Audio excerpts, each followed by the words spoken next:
Hello बच्चों, तो अब हम स्टार्ट करेंगे। हमने इनर्शिया अभी लास्ट वीडियो में पढ़ा ही है।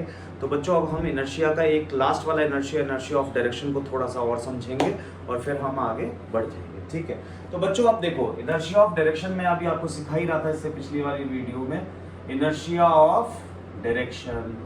तो सर ये क्या होता है? तो बच्चों देखो, इनर्शिया ऑफ डायरेक्शन का मतलब क्या, कि मतलब it is the property in which the object wants to be remain in same direction. The object wants to be remain in same direction of motion. बच्चों दोनों इनर्शिया, तीन इनर्शिया पढ़ा रहा हूँ, inertia of rest, inertia of motion, inertia of direction. तो बेटा inertia of rest कब होता है? जब कोई ऑब्जेक्ट किस पे होता है? रेस्ट पर होता है। और इनर्शिया ऑफ मोशन और इनर्शिया ऑफ डायरेक्शन हमेशा कब होता है? जब ऑब्जेक्ट मोशन में होता है। तो बच्चों अगर हम लोग ऐसा बोले कि ये सर्क्यूलर एक ट्रैक है, मान लो रोड है, ठीक है बच्चों, दिस इज अ रोड। अब ये रोड पर ये कार है, सर ऐसी कैसी कार है, डब्बे जैसी। तो बेटा एक कार का मतलब क्या है, समझ रहे हो? इसको हम टॉप व्यू देख रहे हैं, रोड ऐसे मुड़ रहा है और यहाँ पर इसकी वेलोसिटी है v, और बच्चों इसमें दो आदमी बैठे हुए हैं, this is a top view, हम ऊपर से देख रहे हैं, चिड़िया बन के देख रहे हैं, ये समझ लो। ठीक है, अच्छा तो अब ये चल रहा है, ठीक है चल रहा है, तो ये यहाँ पर भी आएगा, कार यहाँ पर भी आएगी और फिर यहाँ पर भी आएगी। और बच्चों अगर हमारी कार की स्पीड 50 मीटर पर सेकेंड है, इसका मतलब हम बहुत तेज जा रहे हैं।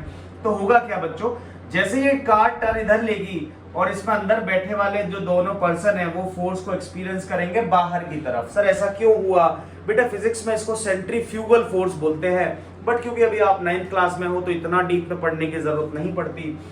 तो बेटा हम लोग क्या बोलेंगे कि ये किसकी वजह से गए? इनर्शिया ऑफ डायरेक्शन की वजह से। किसकी वजह से गए? इनर्शिया ऑफ डायरेक्शन की वजह से। सर कैसे? तो बच्चों क्या होगा, देखो मैं समझाता हूं। अगर हम टॉप व्यू देखें, ये कार है, ये यहाँ पर ये कोई बंदा है, ठीक है।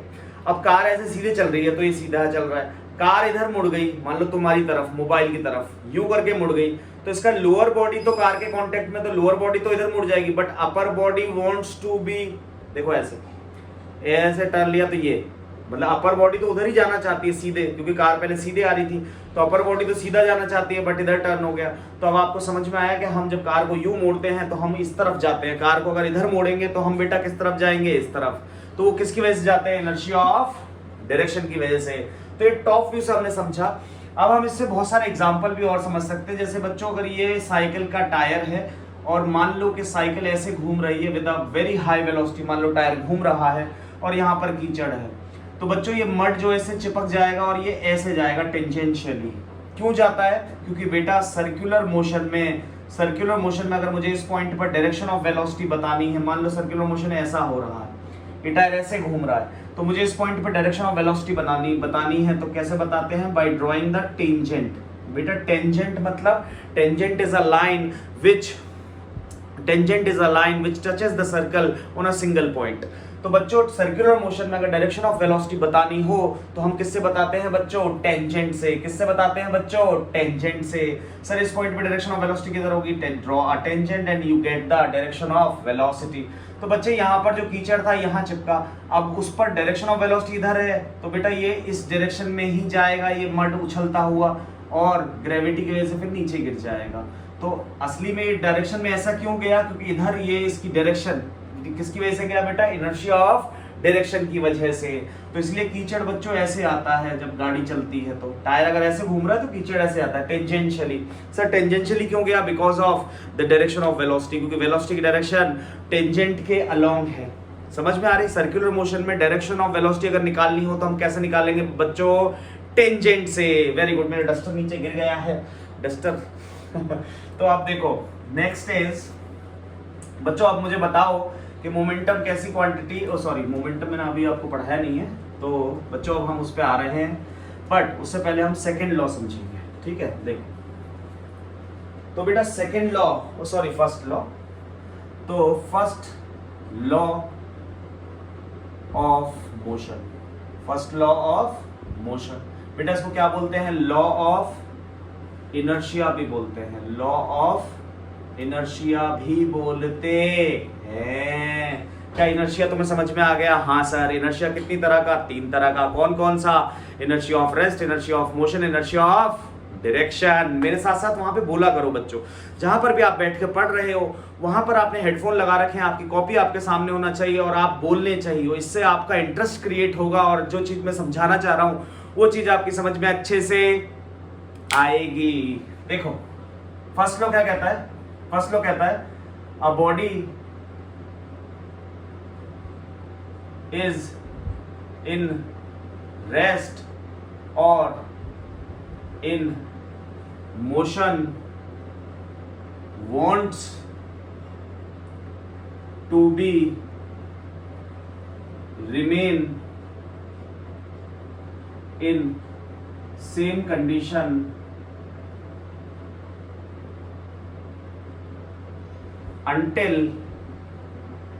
unless any unbalance external force applied on it. Applied on it मतलब क्या बच्चे?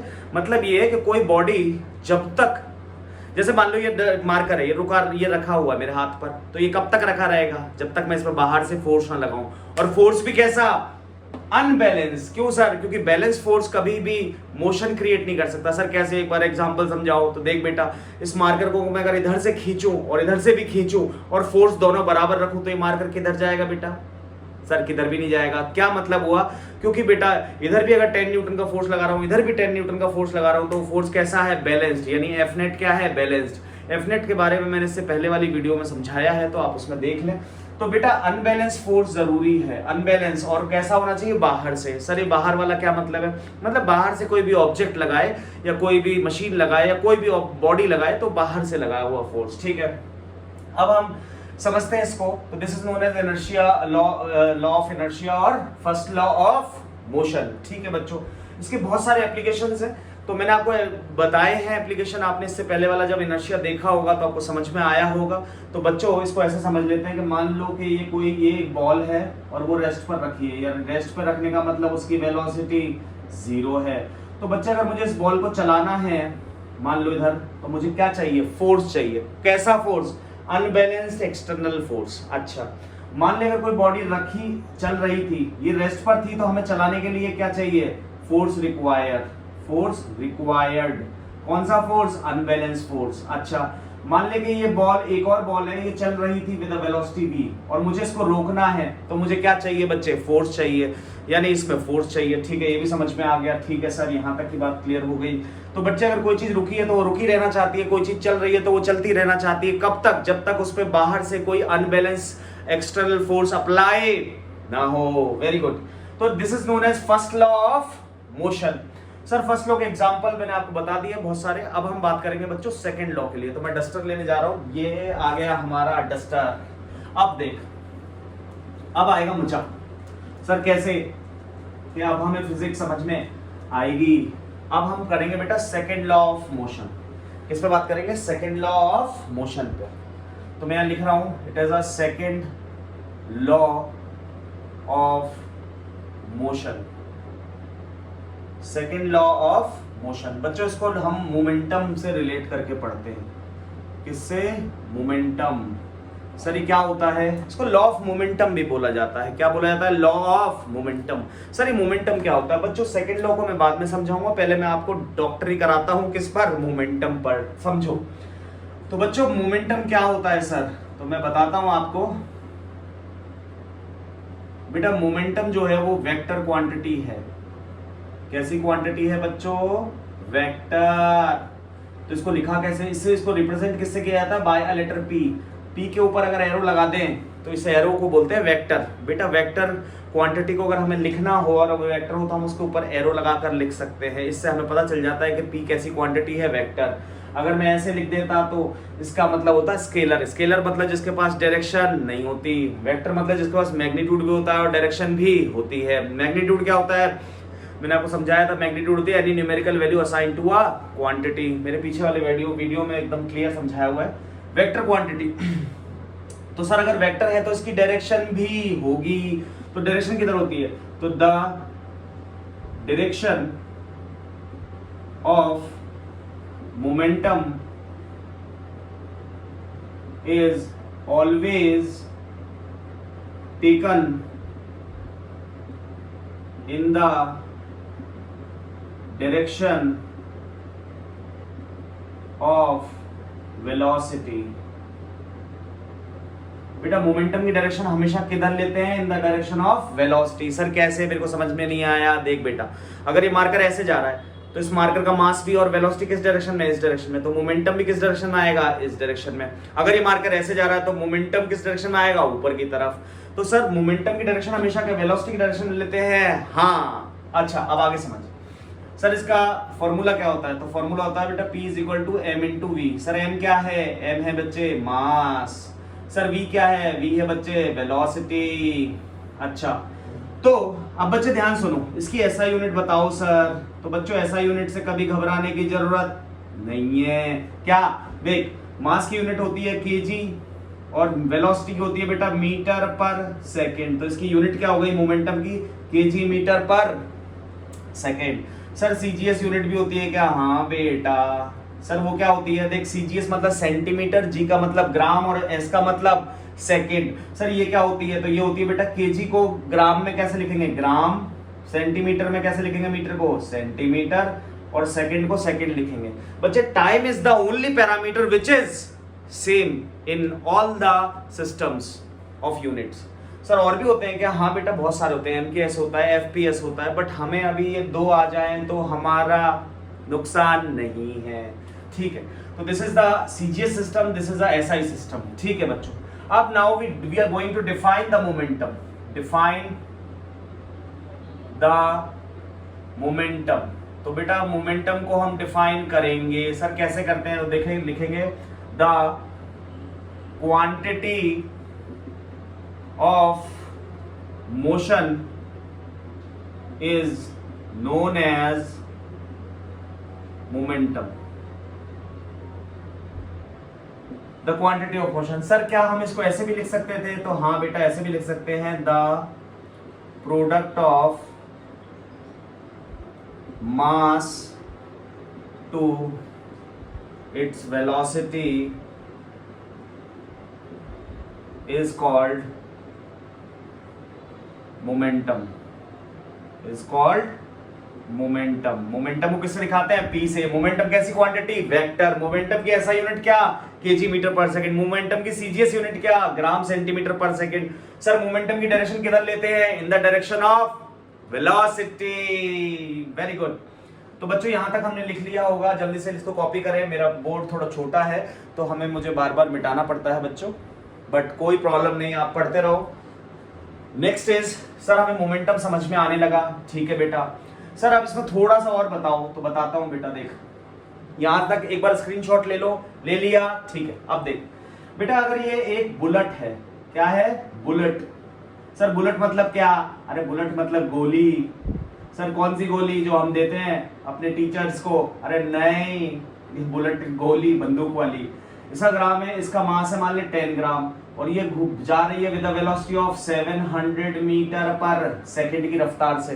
तो बच्चे इस, और एक और एग्जांपल इसी के साथ, इसका नाम है बुलेट, और ये है क्या?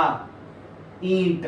ईंट बोले तो ब्रिक, और इसका वेट है मान ले 500 ग्राम, और ये आपने फेंकी है। तो ऑब्वियस है आप इतनी तेज फेंक नहीं सकते, आप धीरे फेंकोगे या बहुत ताकत भी लगाओगे तो भी 5 मीटर पर सेकंड से गई।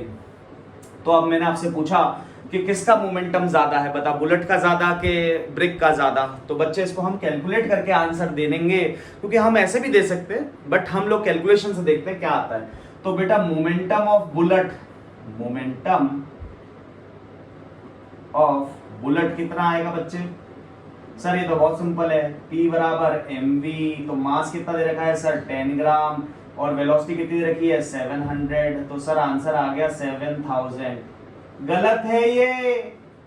सर गलत क्यों है? क्योंकि बच्चे एक चीज लिख लें यहां पर कि the values in formula is always put in SI system. मतलब कि बच्चे कोई भी फॉर्मूले में वैल्यू रखते हैं तो वो हमेशा इंटरनेशनल सिस्टम के हिसाब से रखते हैं। देख यहाँ पर 10 ग्राम, जबकि मास की यूनिट क्या होती है केजी, और हमने किस में रख दिया 10 में, इसीलिए गलत हो गया। सर आपने फिर गलत करके क्यों बताया, ये वैसे ये बात हमें वैसे ही बता देते। बेटा अगर वैसे बता देता तो तुझे हमेशा याद नहीं रहती। पहले मैंने गलत करा और फिर अब मैं तुझे बताऊंगा तो तुझे हमेशा याद रहेगा। तो मोमेंटम क्या आएगा बच्चे, देख 10 ग्राम। सर 10 ग्राम को केजी में कैसे करें बेटा, 10 में 1 केजी में कितने ग्राम, 1000 ग्राम। 1000 का डिवाइड लगा दें, 0 से 0, और इसका आंसर आ गया 0.0। एक 0 कटा तो पॉइंट यहाँ आ गया, एक और 0 कटा तो पॉइंट यहाँ आ गया, 0 आ गया, तो 0.01 केजी। तो सर अब इसका मोमेंटम कैसे निकालना था, 0.01 इंटू 700। सर आपने इसको चेंज नहीं किया। अरे बेटा लेंथ मीटर, वेलोसिटी की ऐसा यूनिट मीटर पर सेकंड होती है, इसलिए उसको चेंज करने की जरूरत नहीं है। सर आंसर आ गया सर 7, इसको इससे इंटू किया तो आप करके देख लेना 7 आएगा। सर ऐसा यूनिट क्या होती है, केजी मीटर पर सेकंड।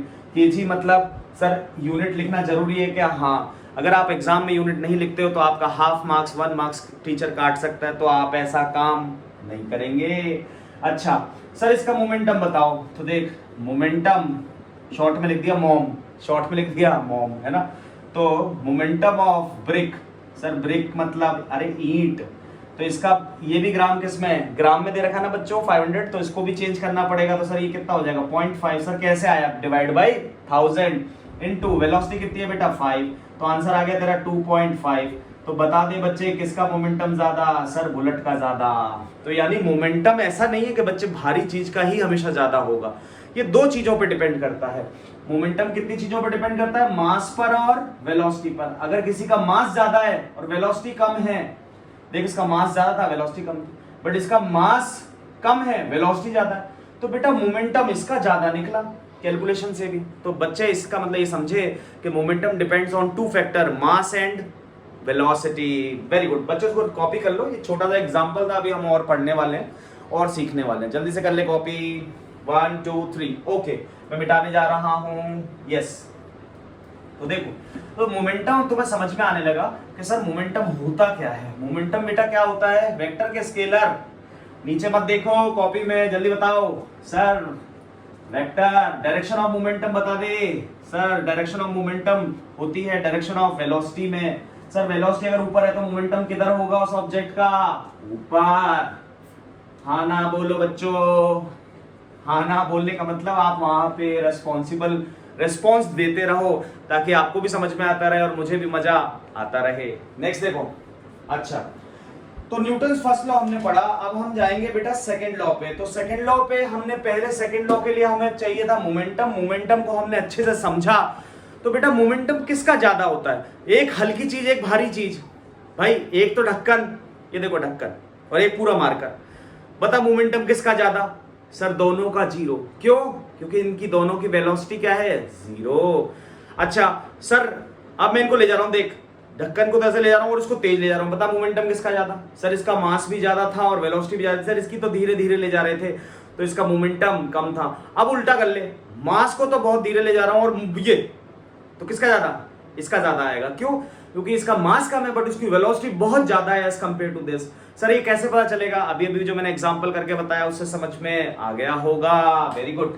अच्छा सेकंड लॉ ऑफ मोशन, ये क्या होता है सर, तो बेटा ये होता है, इसको मैथमेटिक्स में ऐसे लिख सकते हैं, F is equal to del P by del T। Sir ये डेल क्या है, सर ये तो ट्राइंगल होता है सर। अरे नहीं बेटा, इसको फिजिक्स में डेल बोलते हैं और ये क्या शो करता है, चेंज इन क्वांटिटी। क्या शो करता है, चेंज इन क्वांटिटी। सर ये समझ में नहीं आया, अभी बताता हूं बेटा। देख जैसे मान ले के किसी चीज का फाइन इनिशियल, पहले इनिशियल लेते हैं, इनिशियल मोमेंटम। सर पी का मतलब क्या होता है, पी का मतलब होता है मोमेंटम। इनिशियल मोमेंटम मान ले उसका था 3 kg मीटर पर सेकेंड और हमने उसको फोर्स दे दिया, मान ले इसका मोमेंटम था 3 kg मीटर पर सेकेंड और हमने इसको फोर्स दे दिया, ये तेज चलने लग गई। तो बेटा फाइनल मोमेंटम क्या हो गया, मतलब जो अब है चेंज होने के बाद वो आया मान ले 8 kg मीटर पर सेकेंड। तो सर चेंज इन मोमेंटम क्या हुआ, तो वो हुआ 8 - 3 मतलब 5 kg मीटर पर सेकेंड। तो बेटा इसको हम ऐसे भी लिख सकते हैं सर, डेल का मतलब क्या होता है, डेल का मतलब होता है change in quantity. Sir momentum में चेंज हुआ है, सर यहाँ समय में चेंज हुआ है, समय मतलब टाइम। तो बच्चे इसको लिखा जाता है P final minus P initial upon time final minus time initial. यानी कि बच्चों तो देखो इधर, पी फाइनल में से पी इनिशियल माइनस करा तो सर वो तो डेल पी होता है, देख। और सर डेल टी क्या होता है, time final minus time initial. Sir कैसे बेटा, मान ले के 3 kg metre per second at T बराबर 2 सेकंड पे था और ये वाला एट टी बराबर 6 सेकंड पे था, तो डेल टी की वैल्यू कितनी हो गई बच्चों, 6 फाइनल टाइम माइनस इनिशियल, तो दैट इज 4 सेकंड्स। हाँ ना बोल। तो यहाँ पर क्या आएगा बच्चे, अगर इसी न्यूमेरिकल को ले लूं तो मोमेंटम कितना आया 5, ऊपर आ गया डेल पी की वैल्यू 5 और नीचे क्या आ गया 4, और ये क्या आ गया फोर्स। तो फोर्स की यूनिट क्या होती है, न्यूटन, सिखा चुका हूं पहले। Always try to write the answer with the unit always, ठीक है बच्चों। अच्छा तो हमें समझ में आ गया सर ये आया मोमेंटम, ठीक है बेटा। मैथ्स में जब आप स्कूल में लिखोगे या एग्जाम में लिखोगे तो बच्चों पहले तो ये लिखना, ऐसे बॉक्स बना देना। अब इसकी स्टेटमेंट लिखेंगे सर, क्या देखो बच्चों, the rate of change of momentum is directly proportional to the applied unbalanced force। Sir unbalanced क्यों, मैंने अपनी पहले वाली वीडियो में बता चुका है कि कोई भी चीज का मोमेंटम या कोई भी चीज की पोजीशन स्टेट चेंज करनी है तो बच्चों आपको कैसा फोर्स चाहिए, अनबैलेंस फोर्स। इससे पहले वाली वीडियो में सिखा चुका हूं। तो अप्लाइड अनबैलेंस फोर्स, ठीक है सर। अच्छा ये स्टेटमेंट हो गई और ये लिखना है आपको मैथ्स में। सर हमें ये नहीं लिखेंगे और ये लिख देंगे तो हमारे मार्क्स कट जाएंगे क्या, नहीं, आपको फुल मार्क्स मिलेंगे। बट ऐसा लिख दो तो कोई बुराई नहीं है। आ जाओ बच्चों, यहाँ पे आगे चलते हैं हम लोग। तो इसके बहुत सारे एप्लीकेशंस हैं। कैसे कैसे सर, तो उससे पहले मैं आपको ये बता दूं ये आया कहाँ से। सर ये भी तो पता होना चाहिए कि F = dp/dt तो आपने लिख दिया, ये तो हमें रटाने जैसा हो गया। सर हमें समझाओ तो सही है आया कहाँ से। तो बच्चों आप देखो ये आया ऐसे बेटा, फोर्स का फॉर्मूला होता था मास इनटू एक्सेलरेशन, ठीक है। अच्छा और बच्चों तुमने अभी इससे पहले जब मोशन चैप्टर पढ़ा होगा तो वहां पर एक्सेलरेशन का फॉर्मूला था v - u/t। हाँ ना बोलो, था कि नहीं था, हाँ। तो बेटा इसको इसमें पुट कर दो, तो m सर क्या लिखें, v - u/t। तो बेटा इसको इंटू कर दो, तो m v - mu, ये m इससे भी इंटू होगा, ये m इससे भी होगा, अपॉन t। तो बच्चों देखो v से हम क्या दिखाते थे इससे पहले वाले चैप्टर में, फाइनल वेलोसिटी, और u से क्या दिखाते थे, इनिशियल वेलोसिटी। तो बेटा ये final momentum sir mass into velocity तो मोमेंटम हो गया, तो ये final momentum minus initial momentum upon time. Sir इसको तो हम ऐसे लिख सकते हैं डेल p/t। तो बेटा देख, अब तुम बोलोगे कि सर ये डेल तो इसके साथ नहीं आया, तो बच्चे ये चेंज, अगर मान ले कि चेंज टाइम जो लगा है यहाँ पर वो लगा है 5 सेकेंड, और जब हमने मोशन स्टार्ट किया था या एक्सेलरेशन को स्टडी करना किया था तब था टाइम 0। तो बेटा 5 - 0 यानी 5 ही आएगा, इसीलिए ऐसा लिखा हुआ है। बट आप डेल भी लगा दें तो कोई दिक्कत नहीं है, यहाँ तक कॉपी कर लो। इस तरह से ये फॉर्मूला आया। तो देखो लेफ्ट हैंड साइड पे क्या चल रहा था, फोर्स, तो अब फोर्स का ये फॉर्मूला आ गया डेल p/t, ऐसे आया है बच्चों, है ना। तो जल्दी से कॉपी करो, 1 2 3 ओके। अब हम बात करेंगे कि बेटा इसके कुछ एप्लीकेशंस की। सर एप्लीकेशंस मतलब क्या होता है, तो एप्लीकेशन मतलब होता है बच्चे ये कहां कहां अप्लाई होता है, हम कैसे समझें, तो देखते हैं हम आगे। देखो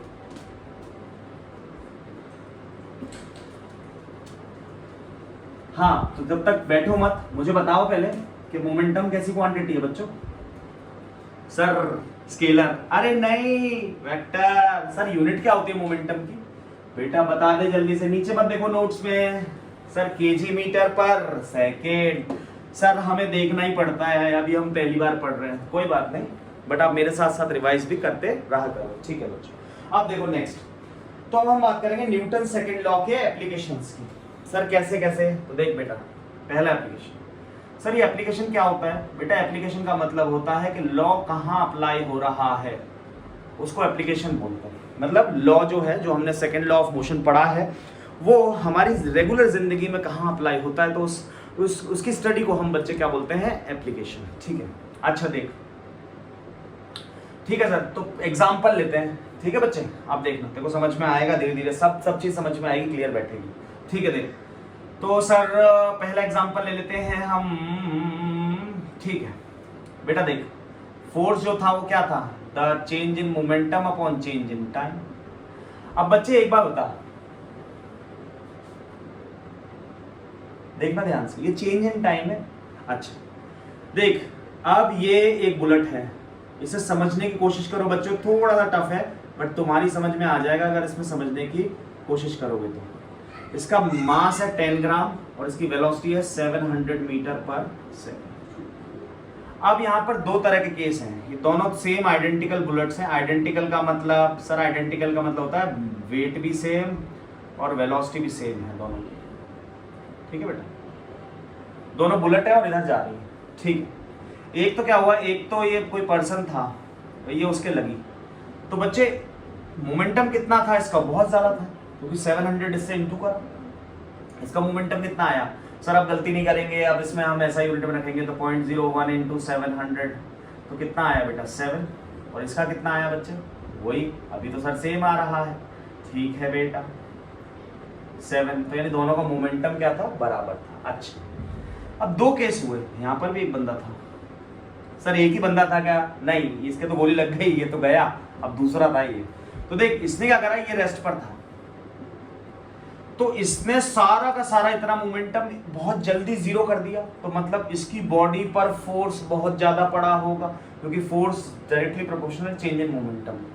बट इस केस में क्या करा कि ये बंदा भी किसी एक चीज पर ऐसी पर था जो कि इसको मूव करा सकती थी, और उसने मूव करा दिया 650 मीटर पर सेकेंड से इधर। तो बच्चों पता क्या होगा, ये बुलेट अगर इसको हिट करेगी ना, पहले तो इतनी जल्दी नहीं कर पाएगी क्योंकि ये आगे बढ़ता जाएगा, तो क्या इसने जब इसको टच करेगी तो वो इतना फोर्स नहीं क्रिएट कर पाएगी, और ना ही उसका मोमेंटम इतनी जल्दी चेंज होगा, एकदम जीरो तो नहीं होगा। तो इसीलिए ये पर्सन क्या है, नहीं मरेगा। मतलब समझो बच्चों, फिजिक्स है ये, फिजिक्स पूरी प्योर फिजिक्स है बच्चों। अगर कोई सामने मान लो चोरों की गाड़ी जा रही है और पुलिस की गाड़ी पीछा कर रही है, और जब बुलेट से फायर करते हैं तो बच्चों अगर वो चोर की गाड़ी बहुत तेज है, मोर देन 100 और 200 अराउंड ऑफ, तो बच्चों बुलेट उतनी तेज नहीं लगती। क्यों? क्योंकि वो मोमेंटम चेंज नहीं कर पाती इतनी फास्ट स्पीड में। तो अब हम इसको और भी समझते हैं, जैसे एक और एग्जांपल समझते हैं। ये सब सिंपल एग्जांपल नहीं, ये सर ये क्या हम एग्जाम में लिखेंगे क्या? नहीं, सिर्फ आपकी सोचने की एबिलिटी को बढ़ाने की कोशिश कर रहा हूँ। बच्चे ये कोई प्लेयर है, क्रिकेट का गेम हो रहा है, बॉल यहाँ से आ रही है, तो बच्चों ये क्या करते हैं प्लेयर, आपने देखा होगा कि प्लेयर क्या करता है कि बॉल आ रही होती है तो ऐसे करके ऐसे पकड़ लेता है कि बहुत हाइट से आ रही हो। हाँ, धोनी पकड़ लेता है क्योंकि वो ग्लव्स पहन के बैठता है, तो उसके हाथ में तो स्पंज होता है, बट बाकी अंपायर को छोड़कर बाकी सब प्लेयर्स के हाथ में ग्लव्स नहीं होते। तो अगर बहुत ऊंचे से बॉल आ रही है, अगर कोई ऐसे ही पकड़ेगा तो बेटा क्या होगा कि बॉल इतनी तेज आ रही थी और ढक टकरा के मोमेंटम जीरो, तो यानी वो फोर्स बहुत ज़्यादा क्रिएट करेगी। क्यों? क्योंकि टाइम बहुत कम लगा, लगते ही रुक गई, तो सारा का सारा फोर्स हमारे हाथ में आ जाएगा और हमारे हाथ टूट भी सकते हैं।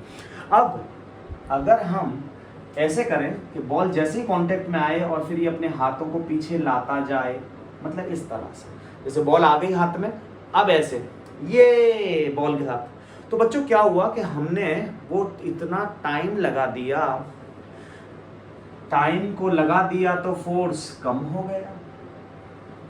हमने टाइम लगा दिया, मोमेंटम को जीरो यहां जाके करा तो 1 से 2 सेकंड लगा दिए, समय बढ़ गया, क्योंकि ये इन्वर्सली रिलेशन है, force is inversely proportional to time. यानी कि टाइम को अगर बढ़ा दोगे तो फोर्स घट जाएगा। अब अगर सीधे ही पकड़ लेता तो टाइम बहुत छोटा होता, टाइम अगर छोटा होगा तो फोर्स बहुत ज्यादा आएगा। तो इसीलिए बच्चों it is a example of second law कि when the player catches the ball it moves his hand in the direction of ball's motion. Why? Because to increase the contact timing, due to that it can get little hurt. हल्का फुल्का दर्द होगा, but अगर वहीं पे रोक ले तो तुम्हें समझ में आने लगा होगा थोड़ा थोड़ा कि टाइम को बढ़ा दोगे तो फोर्स घट जाएगा, टाइम को घटा दोगे तो फोर्स बढ़ जाएगा। कौन सा टाइम? वो जब हमारी बॉल कांटेक्ट में आई और जब हमने रोका हाथ, इसके बीच में जो टाइम। क्या तुम्हें समझ में आ गया? ठीक है बच्चों, तो इस चीज़ को हम लोग, ये बहुत सारे एप्लीकेशंस हैं तो हम अलग अलग अपना दिमाग को लगा कर लिख सकते हैं, but the main concept behind this is time को बढ़ाओगे फोर्स कम हो जाएगा, टाइम को घटाओगे फोर्स ज़्यादा हो जाएगा। सर ये टाइम कौन सा? तो बच्चों मैं लिख देता हूँ, this time is when object comes in contact, यानी कॉन्टेक्ट टाइमिंग। यानी बॉल हवा में आ रही है तो टाइम शुरू कर दें क्या सर? नहीं। अब कर दें क्या सर? नहीं। अब कर दें क्या सर? नहीं। जैसे ही हाथ को टच करा और आपने मोशन शुरू किया, ये टाइम, इस टाइम को अगर बढ़ा दोगे तो फोर्स क्या हो जाएगा? कम। क्यों सर? क्योंकि इन्वर्सली होता है। क्या तुम्हें समझ में आया? सब बच्चे इसको अपनी लैंग्वेज में लिख लें, सिंपल वर्ड्स में साइड में लिखते हैं कि F is inversely proportional to time, यानी टाइम को अगर बढ़ा देंगे तो फोर्स घट जाएगा, टाइम को घटा देंगे तो फोर्स बढ़ जाएगा। टाइम कौन सा? जब मोशन में हो। ठीक है, मैं मिटाने जा रहा हूँ। ठीक है, लिख लो बच्चों, वेरी गुड, जल्दी जल्दी लिखें। 1 2 3 ओके। तो अब हम बच्चों इसमें बहुत सारे क्वेश्चंस करेंगे। चलो सर एक और बताऊं, तुम्हारी जनरल बुक में जो एग्जाम्पल्स होते हैं वो बताऊं क्या कुछ? चलो एक और बता देता हूँ बच्चों। बाइक, देखो 3 हो गए, अब मैं लिख देता हूँ। पहला क्या हुआ बच्चों? पहला हुआ था कौन सा? बुलेट वाला। सर उसको कैसे लिखें? देखो ऐसे लिख लो, मैं बताते जाता हूं। पहला लिखो कि a person jumps on heap of sand and concrete। Concrete मतलब समझते हो? सीमेंट वाला फर्श। ये नया है, मतलब ये फर्स्ट नहीं, ये और तीसरा आ गया। सर कैसे? देखो बच्चों, ये कंक्रीट का सरफेस है और ये क्या है? Heap of sand. Heap of sand का मतलब होता है टीला, रेत का टीला। ठीक है, अब बच्चों दोनों पे आदमी को, कोई पर्सन को, सर पर्सन क्यों ले रहे हो? पर्सन तो निपट जाएगा यहाँ पे गिर के। नहीं, ऐसा नहीं, पर्सन को कुदाया बट दोनों की हाइट सेम है। तो बच्चों किसमें ज्यादा मजा आएगा? इसमें कि इसमें? मजा मतलब किसमें ज्यादा हर्ट होगा उसको। तो ऑब्वियस बात है इसमें आएगा और टप्पा खा के रुक जाएगा 1 सेकंड। ध्यान सुनना, इसमें आया, टप्पा खाया, रुक गया, वो किसी को बताने लायक नहीं रहेगा कि उसको क्या हुआ क्या नहीं हुआ। बट अगर वो यहां कूदा तो क्या होगा? जैसे ही कांटेक्ट में आया, रेत इधर इधर हटना शुरू हो जाएगी और वो यहां तक आके कहीं रुकेगा। तो ऑब्वियस है इसमें contact timing during the motion बढ़ा दिया, इसलिए मोमेंटम कम हुआ, इसीलिए फोर्स भी कम हुआ। बट इसमें कांटेक्ट टाइमिंग बहुत छोटा, यानी फोर्स बहुत ज्यादा। क्यों? क्योंकि हमने पढ़ा है force is inversely proportional to time, यानी टाइम को अगर बहुत छोटा कर दोगे, ये देखो ये फ्लोर, ये आया, गिर गया, रुक गया, तो कितना सा पॉइंट, फ्रैक्शन ऑफ टाइम, तो ये तो बहुत छोटा हो गया, तो सर ये बहुत बड़ा हो जाएगा, इसलिए इसको ज्यादा फोर्स लगेगा, यानी ज्यादा मजा आएगा। और इसमें कांटेक्ट टाइमिंग बढ़ गया, यानी इसकी वैल्यू बढ़ा दी तो फोर्स की वैल्यू कम हो गई। तो बच्चों आपको इंग्लिश में लिखना होगा, when a person jumps on the heap of sand, then during the contact, the time during the motion is very large as compared to when the person jumps on the concrete. In this case the time is very less, so the force is very high, and due to that it get more hurt. इसमें उसको ज़्यादा दर्द नहीं होगा। तो इनके पीछे का रीज़न समझ में आया कि हम लोग कभी भी हाइट से कूदते हैं तो किसी ऐसी चीज़ पे कूदते हैं, या तो पानी में कूदते हैं या रेत पे कूदेंगे तो हम बच जाएंगे। बट अगर हमने ऐसी जगह पे कूदा जहाँ पे कि मोशन होना नहीं है, वो ना वो दबनी है ना कुछ होना है, तो बच्चों क्या होगा कि हमें हर्ट ज़्यादा होगा। इस सेकंड लॉ थोड़ा सा भारी होता है बच्चे को समझना, इसीलिए मैं इतना टाइम लगा रहा हूँ इन सब एप्लीकेशंस पर। बट एक बार समझ में आ गया तो आप कभी गलती नहीं करोगे। तो ये लिख लो, ठीक है, डायग्राम बना लो और बच्चों अपने नोट्स बनाते जाओ, क्योंकि देखो इतना पैराग्राफ अगर मैं यहाँ बोर्ड पर लिखूंगा तो मुझे लिखने में भी टाइम लगेगा और आपको भी। अब बच्चों आपके पास बुक्स ऑलरेडी सबके पास होती हैं, तो आपको समझ में आ गया कि यार टाइम को कम करना है तो फोर्स ज़्यादा हो जाएगा, और टाइम को ज़्यादा कर दिया, टाइम कौन सा? कॉन्टैक्ट टाइमिंग, अगर उसको ज़्यादा कर दिया तो फोर्स कम हो जाएगा, तो हमें इम्पैक्ट कम लगेगा। अब वो बेसिक कंसेप्ट आ गई, ये बेसिक कंसेप्ट है सेकेंड लॉ का और पूरा खेल इसी पर होता है। ठीक है। अब आप बुक से कोई भी बुक उठाएं, अपनी रेफरेंस बुक कुछ भी, उसे पढ़ना शुरू करें और दिमाग में इस चीज को रखें, आपको समझ में आने लगेंगे सारे एप्लीकेशंस। ठीक है बच्चों। अच्छा अब हम चलते हैं नेक्स्ट पर। ठीक है सर, फर्स्ट हो गया सर, वो एक वाला भी ले लेते हैं। कौन सा? चलो एक वाला ले लेते हैं यार, वो शॉकर वाला। Why the shockers are in vehicles? Shockers जानते हो सर? हाँ आप बताओ। देख बेटा ये है टायर। सर किसका टायर? एक्टिवा का टायर। ये लगा हुआ तेरा शॉकर, ठीक है, और तेरी एक्टिवा ऐसे चल रही, और यहाँ आ गया गड्ढा। सर गड्ढा कितना गहरा? अरे मतलब तू समझ जा, इतना, ये ऐसा कटोरी नहीं है, गड्ढा है ये। ठीक है बच्चों। अब इधर क्या होता है, शॉकर में बच्चों ऐसे करके होता है, यहाँ अंदर स्प्रिंग लगी होती है। सर ये तो बहुत छोटा है सर, समझ में नहीं आ रहा। देख मैं यहाँ का हिस्सा दिखाता हूँ तेरे को जूम करके। देख जूम, एटेक्स, तो देख ये वाली पोजीशन कैसी हो रही है, ऐसी हो रही है बच्चों, और ये वाला नीचे ऐसे है शॉकर, और यहाँ पिस्टन लगा हुआ है, और यहाँ पर स्प्रिंग है। ठीक है। अब जैसे ही झटका आएगा, ये टायर इसमें जाएगा और इससे टकराएगा, तो ऊपर की तरफ झटका आएगा, तो ये टायर के थ्रू होता हुआ, शॉकर के थ्रू होता हुआ यहाँ आएगा, और स्प्रिंग क्या होगी, दबेगी, तो टाइम बढ़ जाएगा। झटका तो एकदम से लगा, अगर स्प्रिंग नहीं होती तो ये झटका खट से आपके हाथ तक पहुंच जाता और आपको बहुत तेज झटका लगता, जर्क लगता। बट क्या करा कि झटका जैसे ही आया, फोर्स यहाँ आया व्हील में, और यहाँ से यहाँ तक आया, और स्प्रिंग दबने में टाइम लगा दिया। यानी ये वाला case, contact timing during the motion बढ़ा दिया, तो फोर्स का इम्पैक्ट क्या हो गया बच्चों, कम। और फोर्स का इम्पैक्ट कम हो गया, इसका मतलब कि हमें चोट नहीं लगेगी। इसीलिए सेकंड लॉ पढ़ाया जाता है, इसीलिए व्हीकल्स में शॉकर्स होते हैं। आई होप कि आपको समझ में आ गया होगा।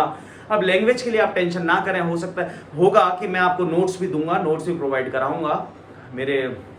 मैं उसके लिए अरेंज कर रहा हूँ सब चीज़ें, कि आपको लिखा हुआ मटेरियल भी सारा मिल जाएगा और आप समझने के लिए। बट हाँ, अपने नोट्स आप अपने हाथ से बनाएं, मटेरियल का वेट ना करें, क्योंकि जो आपको मिलेगा उससे आपको इतना समझ में नहीं आएगा जितना कि आपकी खुद की हैंड रिटन नोट से समझ में आएगा। बच्चों नोट्स बनाना शुरू करो, पूरी मेहनत से पढ़ाई करो, आपको हर कंसेप्ट समझ में आएगा। ठीक है, तो नेक्स्ट लेते हैं बच्चों, कुछ एग्जांपल्स ले लेते हैं। जैसे सर कैसे? तो बच्चों मैं एक बुक से आपको कुछ एक क्वेश्चंस करा देता हूँ, और बहुत सारे क्वेश्चंस मैं प्रैक्टिस में आपको दूंगा। एक दो दिन में आपको क्वेश्चंस मिलने लग जाएंगे रिलेटेड टू दीज कंटेंट, और ये कंटेंट रोज मैं कोशिश करूंगा कि रोज वीडियो आती रहे। और बच्चों आप अपने कमेंट से आप मुझे बताएं कि मैं अगली टॉपिक क्या लूं, 9th क्लास का, इवन 10th का भी हम धीरे धीरे शुरू करेंगे। सब चीज धीरे धीरे होगी बच्चों। ठीक है, तो अब देखो पहला क्वेश्चन। सर आप बुक से पढ़ाते हो? अरे बेटा क्वेश्चन करा रहे हैं सिर्फ, देखो। हाँ, तो ये लिखा हुआ है बेटा, अ फोर्स ऑफ, जल्दी जल्दी लिख लेते हैं बेटा। फोर्स बोल रखा है 10 न्यूटन का, प्रोड्यूसेस, पूरा क्वेश्चन नहीं लिख रहा हूं क्योंकि टाइम लगता है। Produces an acceleration of 20 metre per second square, क्योंकि एक्सेलरेशन की यूनिट क्या होती है बच्चों, metre per second square, on a mass m1 and an acceleration of 30 meter per second square on a mass m2 full stop. What acceleration would the same force provides if both the masses are tied together? अब देख बच्चे, ये question बहुत सरल हो गया। अब आप इसको लिख लें जल्दी से। देख बच्चे, फोर्स तो दोनों पे 10 न्यूटन है, तो फोर्स की वैल्यू गिवन है 10 न्यूटन। बेटा एक तो m1 मास है और एक m2 मास है। m1 में एक्सेलरेशन कितने का आता है बच्चे, 20 metre per second square. Sir acceleration की यूनिट 20 मीटर पर सेकेंड, इसमें कितने का आता है बेटा, 30 मीटर पर सेकेंड स्क्वायर। तो सर हमें मास तो पता ही नहीं है, तो बेटा ये तो बहुत सिंपल हो गया। देख फोर्स का फॉर्मूला होता है मास इनटू एक्सेलरेशन, तो एक्सेलरेशन का फॉर्मूला यहाँ से आ रहा, सॉरी मास निकालना है तो मास को अकेला कर दो बच्चों, फोर्स बाय एक्सेलरेशन। फोर्स का फॉर्मूला 10 न्यूटन, एक्सेलरेशन कितनी बेटा 20, कट गया तो मास m1 आ गया बच्चे कितना हाफ kg। सर ऐसे ही हम m2 निकाल लेंगे, हाँ बेटा F/a। सर इसका फोर्स, सर फोर्स तो दोनों में सेम है बट इसका एक्सेलरेशन कितना है 30, 0 0 कट गया यानी 1/3 kg। अब बेटा अब बोल रहा है what acceleration would the same force provide if both masses are tied, मतलब दोनों एक साथ चलने लगे तो क्या होगा। तो बहुत सिंपल है बच्चे, तो अब तेरे को क्या निकालना है, व्हाट एक्सेलरेशन, सर एक्सेलरेशन निकालना है तो फोर्स बाय मास। तो सर फोर्स तो कितना है 10 न्यूटन ही है क्योंकि देख ऊपर से बोल रहा है ना 10 न्यूटन प्रोड्यूसेस, तो वो भी 10 न्यूटन ही है। और मास कितना हो गया बेटा 1/2 प्लस 1/3। सर क्यों करा, क्योंकि बेटा अब दोनों मास टाइड मतलब साथ चलने लगे, दोनों को मास जुड़ गया। सर इसको कैसे करेंगे, अब तो आपको आ गया होगा, ठीक है एलसीएम दैट इज 6, 3 + 2। तो बच्चे 10 के नीचे कुछ नहीं था, इसके नीचे 1 लगा ले अपॉन, ये मैं उन बच्चों को बता रहा हूँ जो कंफ्यूज हो जाते हैं। तो ये कितना आ गया बेटा 5/6, बाहर वाले को बाहर वाले से इंटू करते हैं, अंदर वाले को अंदर वाले से। तो बाहर वाले को बाहर वाले से करा तो 6 × 10 और नीचे अंदर वाले को अंदर वाले से करा तो 5 × 1, 5 1 = 5 2 = तो कितना आ गया 6 2 = 12, यानी 12 मीटर पर सेकेंड स्क्वायर। कितने का एक्सेलरेशन आ जाएगा बच्चे 12 मीटर पर सेकेंड स्क्वायर का एक्सेलरेशन। तो देख सीधी सीधी बात है, मास बढ़ रहा है, देख इसमें मास कम था, क्यों हाफ kg, और ये कितना था 1/3, तो मास कम था तो इतना फोर्स ज्यादा एक्सेलरेशन ला रहा था 20 और 30। अब यहाँ पर मास बढ़ गया क्योंकि मास दोनों जुड़ गए तो एक्सेलरेशन कम हो जाएगा, तो देख कम हो गया 12 मीटर पर सेकेंड। क्या तुम्हें समझ में आया। अब बच्चों अगर तुम्हें समझ में आ रहा हो, वैसे तो तुम सब अपने मन की ही करोगे, बट मैं ये कहता हूँ कि अगर तुम्हें कुछ भी समझ में आ रहा है, तुम्हें अच्छा लग रहा है और तुम्हें लगता है तो इसको वीडियो को लाइक और शेयर और सब्सक्राइब करो, इसको फैलाओ ताकि सब बच्चे पढ़ पाएं और मुझे भी मोटिवेशन मिले। ठीक है बच्चों, थैंक यू बच्चों।